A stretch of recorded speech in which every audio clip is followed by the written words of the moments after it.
Judge number 1. Okay, so I really like your gown. So I just want to know who is your fashion icon and why. It's a secret. Can you tell me? Please? No. Ang buong katotohanan sa sinabi ng judge.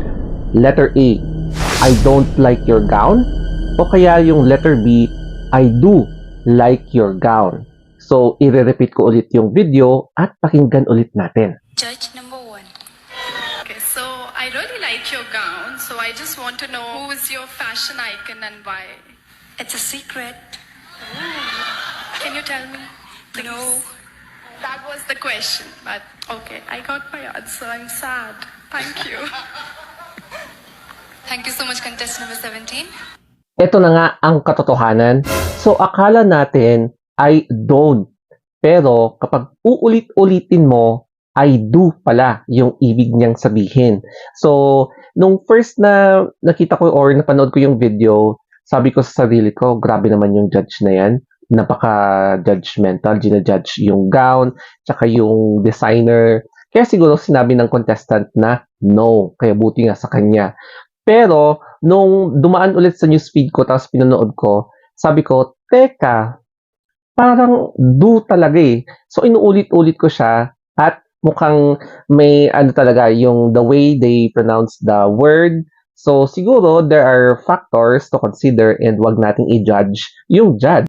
So, ulitin natin dito sabi ng judge, I really like your gown. So, I want to ask you, who is your fashion icon and why? Medyo kasi hindi clear yung do or don't, no? Kaya ang sabi ng contestant na to is, it's a secret. And then, can you tell me? So, gustong i-clarify ng judge, medyo nalito rin siya. Then, sabi ng contestant, no. Nagmatigas siya kasi akala nga niya, I don't like your gown. Yun pala, I do like your gown. So, clearly, there is a miscommunication between the judge and the contestant. And even the viewers, no? Kapag papakinggan mo talaga yung pagka-deliver ng question. So, eto na nga yung proof. Ayan, no? Yung official statement ng Miss Universe Meghalaya. So, it is a regional pageant ng Miss Universe Meghalaya, Miss Universe India. So, sa northeastern part ng India. So, eto, magsisimula na ako dito sa first sentence ng first paragraph. It has come to my attention that a certain video from Miss Universe Meghalaya pageant is going viral.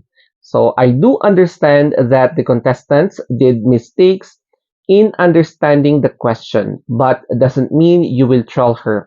It would have been great if one of you had taken a little bit of effort and contacted the Miss Meghalaya organization to know the real fact. The real fact is that the contestant assumed that Arshina, yung judge, no, was trying to break her nervousness by breaking the ice, and the contestant also played along. To clear the miscommunication after Arshina's request, we judges mutually decided to give her another chance to answer, and our co-judge, Mr. Mel Pucho, asked her another question, which she answered very well and also moved to the top 5. So, bongga, napasok siya sa top 5. So, kindly, ayan, nakikiusap sila na wag gawan ng mali siya, tsaka wag dapat i-bash yung judge and the contestant. So, ito yung official statement ng Miss Universe Meghalaya. So, nangyari yung pageant na to in Meghalaya. So, asan nga ba ang Meghalaya? Kung titignan nyo, ang India, which is one of the largest countries in the world, andyan po ang Meghalaya. Nasa northeastern part ng India, yung Meghalaya, no? It is a landlocked country na katabi lang ng Bangladesh. So, kung makikita nyo, grabe, ang lawak ng India at merong part pa ng India na baka hindi nyo pa narinig o hindi pa kayo aware. So, ano nga ba, magbigay ako ng konting kaalaman about Meghalaya. So, Meghalaya is a state of India. So, located siya sa northeastern India and formed on the 21st of January in 1972. So, carving out 2 districts from the state of Assam, the United Khasi Hills and Jaintia Hills and Garo Hills. So the current or estimated population nung 2014 pa was 3,211,000. So, syempre, mas malaki na yung population ngayon, no? So, yan yung Meghalaya in India. Tapos, in addition, no, ito yung part ng India na gustong-gustong puntahan ng mga adventurers, ng mga solo travelers, yung mga gustong mag-hike, kasi ang daming waterfalls, tapos highland siya, and makikita nyo, medyo rainy, o di ba? Yung rainforest ng India. And ang gaganda ng waterfalls dyan. So, may mga napanood din ako na mga vlogs about Meghalaya na fini-feature nila talaga yung ang naggagandahan at naglalakihang mga waterfalls na medyo pabaliktad sila kasi nga yung hangin, ayan, so imbis na pababa yung tubig, na nalilipad yung tubig, paakyat. O, di ba? Blessing in disguise na rin ito para kay ate girl kasi dahil sa eksenang ito, she managed to reach or penetrate the top 5 spot sa Miss Universe Meghalaya 2024.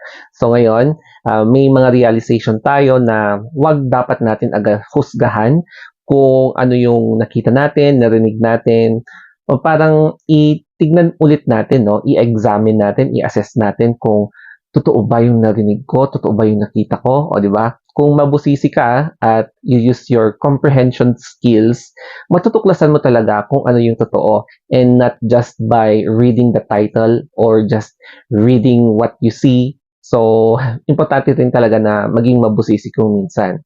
So, that's all guys.